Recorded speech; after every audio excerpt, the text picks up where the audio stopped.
Hey everyone, welcome back to the channel.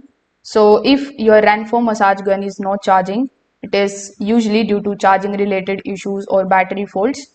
So in today's quick video, I'm going to show you exactly how you can fix the issue that your Renpho massage gun is not charging in 2026. So in order to fix it, first of all, you need to simply check the charging port on your device. Inside the charging port, you just have to look for dust, any kind of debris or loose connection.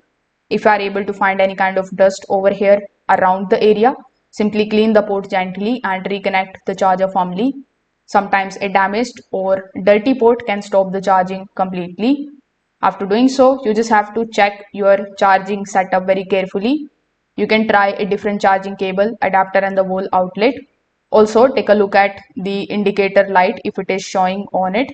So once you see that there is no response after charging it, the issue is likely with the charger. But if it shows charging but it doesn't hold the power, you can just simply do a quick reset.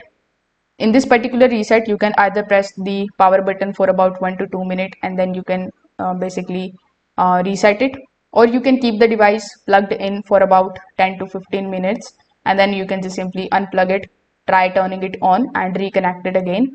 This is going to help reset the internal charging system. If it still doesn't charge, that means you need to take a look at the internal battery and the charging board. So if there is an issue with the internal battery, that means you need replacement or repair. So if this video helped you out, make sure that you like this video and subscribe to the channel. Thanks for watching.